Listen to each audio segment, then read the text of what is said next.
ധ്യാൻ ശ്രീനിവാസനും പ്രണവ് മോഹൻലാലും പ്രധാന കഥാപാത്രങ്ങളെ അവതരിപ്പിച്ച ചിത്രമാണ് വർഷങ്ങൾക്ക് ശേഷം. ചിത്രത്തിലെ ആദ്യ പാട്ടിൽ പ്രണവ് മീശ പിരിക്കുന്ന ഒരു സീനുണ്ട്.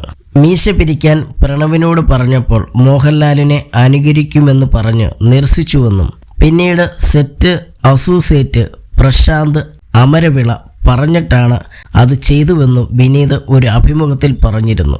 പ്രണവിനോട് മീശ പിരിക്കാൻ പറഞ്ഞതിനെക്കുറിച്ച് സംസാരിക്കുവാണ് ആർട്ട് ഡയറക്ടറും നടനുമായ പ്രശാന്ത് അമരവിള. താൻ പ്രണവിൻ്റെ അടുത്ത് പോയി ചെവിയിൽ 1-2 കാര്യങ്ങൾ പറഞ്ഞുവെന്നും അത് എന്താണെന്ന് തനിക്ക് ഓർമ്മയില്ലെന്നും പ്രശാന്ത് പറയുന്നുണ്ട്. കൗമുദി മൂവീസിന് നൽകിയ അഭിമുഖത്തിൽ സംസാരിക്കുകയായിരുന്നു അദ്ദേഹം. ആ പാട്ടിനിടയിൽ ഒന്ന് മീശ പിരിക്കണമായിരുന്നു. മീശ പിരിക്കാൻ വേണ്ടി വിനീതേട്ടൻ പറഞ്ഞു. ലാലേട്ടൻ അനുകരിക്കുന്നത് പോലെ ആവില്ലേ എന്ന് വിചാരിച്ചിട്ട് വേണ്ടെന്ന് അപ്പു പറഞ്ഞു. അങ്ങനെ ആശാൻ എൻ്റെ അടുക്കൽ വന്നു. ഞാൻ ആശാൻ എന്ന് വിളിക്കുന്നത് വിനീത് ചേട്ടനെയാണ്. അമരു എന്നാണ് വിനീത് ഏട്ടൻ എന്നെ വിളിക്കുന്നത്. അമരു ഒന്ന് മീശ പിരിപ്പിക്കാൻ പറ്റുമോ എന്ന് ചോദിച്ചു. ആശാനെ ഒറ്റ സെക്കൻഡ് ഞാൻ ശ്രമിച്ചു നോക്കാം എന്ന് പറഞ്ഞ് നേരെ അപ്പുവിൻ്റെ അടുത്ത് പോയി. അവൻ്റെ ചെവിയിൽ എന്തോ ഞാൻ പറഞ്ഞു.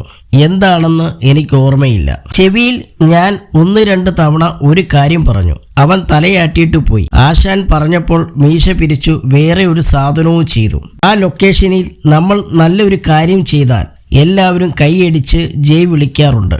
അങ്ങനെ ഒരു സെറ്റാണ്. ഡയറക്ടർ ആണെന്നുള്ള ഭാവമൊന്നുമില്ല. അഭിനയിക്കാൻ വരുന്ന സൈഡ് ആർട്ടിസ്റ്റ് വരെ കൂൾ ആണെന്ന് പ്രശാന്ത് അമരവിള പറഞ്ഞു.